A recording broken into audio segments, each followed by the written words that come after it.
Machine embroidery compare பண்ணும்போது ஆரி work ரொம்பவே கஷ்டமானதுங்க. ஏன்னா ஒரு முழு டிசைன் வரதுக்காக கையிலே ஒரு ஸ்டிச்சஸா போடுவாங்க. இன்னைக்கு நம்ம ஆரி ஒர்க்ல பேசிக் ஸ்டிச்சை எப்படி போடலாம்ன்றத பத்தி தான் பார்க்க போறோம். தையல் கலையோட மறு வடிவம் தான் இந்த எம்ப்ராய்டரி ஒர்க்.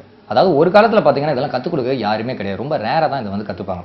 இன்றைக்கி இந்த எம்ப்ராய்டரி ஒர்க் பார்த்தீங்கன்னா ரொம்பவே ஒரு ட்ரெண்டியாக இருக்குது. நமக்கு பிடிச்ச புடவையில் நம்மளே ஒரு புது டிசைனாக நம்ம போட்டுக்கிறது நமக்கே ரொம்ப சந்தோஷமாக இருக்குது.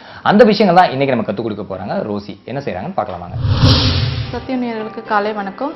இன்றைக்கி நம்ம பார்க்க போகிறது பார்த்தீங்க அப்படின்னா உங்களுக்கு செயின் ஸ்டிச்சஸ் எப்படி நான் உங்களுக்கு போட்டு காமிக்கலாம் அப்படின்னு சொல்லிட்டு நான் போட்டு காமிக்கிறேன். நான் அதுக்கு தேவையான மெட்டீரியல் பார்த்தீங்க அப்படின்னா இந்த மாதிரி பென்சில் வேணும், அண்ட் த்ரெட், சிசர், ஆரி நீடல்.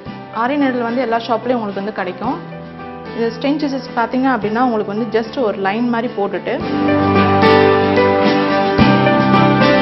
நான் ஒரு நாலு லைனு வரைகிறேன். அந்த 4 லைன்லேருந்து நம்ம எப்படி செயின் ஸ்டிச்சஸ் ஆட் பண்ணலான்னு சொல்லிட்டு உங்களுக்கு நான் காமிக்கிறேன். இது பார்த்தீங்க அப்படின்னா உங்களுக்கு த்ரெட்டில் நாட் போட்டு வச்சுக்கணும். நாட் போட்டுட்டு நீடில் துணிக்கு உள்ளே குத்திட்டு கீழேருந்து த்ரெட் எடுக்கிறோம். த்ரெட்டும் நீடலும் உங்களுக்கு இன்சர்ட் ஆகும். அதுக்குள்ளே பார்த்தீங்க அப்படின்னா ஜஸ்ட் ஒரு ஹூக் மாதிரி இருக்கும். அந்த ஹூக்கில் தான் உங்களுக்கு நூல் சேர்ந்து கவர் ஆகி வரும். இதை பார்த்தீங்க அப்படின்னா ஜஸ்ட் ஒரு இது ரொட்டேட் பண்ணி இப்படி எடுக்கணும். நெக்ஸ்ட் பார்த்தீங்க அப்படின்னா தேர்ட் ரோவில் பார்த்தீங்கன்னா நான் உங்களுக்கு அனதர் செயின் உங்களுக்கு கொடுக்குறேன். நான் இது ஒன்றும் இல்லை, ஜஸ்ட் பெருசாகவும் போடலாம், சின்னதாகவும் போடலாம்.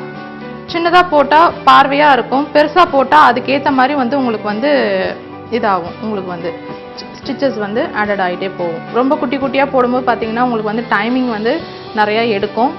அண்ட் மோர் தென் பார்த்தீங்க அப்படின்னா இது டைம் நம்ம சேவ் பண்ணி போட்டோம் அப்படின்னா இது உங்களுக்கு நல்லாயிருக்கும். டெய்லியும் ஒரு 2 hours இதுக்குன்னு நம்ம டைம் ஸ்பெண்ட் பண்ணோம் அப்படின்னா ப்ளவுஸ் உங்களுக்கு நல்லா ஒரு பக்காவாக உங்களுக்கு கிடைக்கும். ஏனோ தானன்னு போடாமல் பக்கா ஃபினிஷிங் வேணும் அப்படின்னா ஜஸ்ட் ஒரு 2 hours ஒரு ப்ளவுஸ் பார்த்தீங்க அப்படின்னா 3 daysல நம்ம உட்காந்தோம் அப்படின்னா 3 daysல கம்ப்ளீட் பண்ணிடலாம். மோரோவர் இது முடிஞ்சிருச்சு.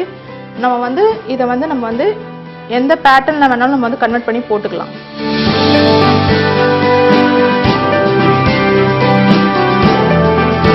வரும் வாரங்களில் பார்த்தீங்கன்னா இன்னும் வர வாரங்களில் உங்களுக்கு விதவிதமாக உங்களுக்கு ஆரி எம்ப்ராய்டரி எப்படி நம்ம போடலாம்னு சொல்லிட்டு உங்களுக்கு நான் கற்றுக் கொடுக்குறேன். இன்னும் வரும் வாரங்களில் பார்த்தீங்க அப்படின்னா இன்னும் நிறைய பேட்டர்ன்ஸ் உங்களுக்கு நான் எப்படி கன்வெர்ட் பண்ணலாம் அப்படின்னு சொல்லிட்டு நான் உங்களுக்கு காமிக்கிறேன். நான்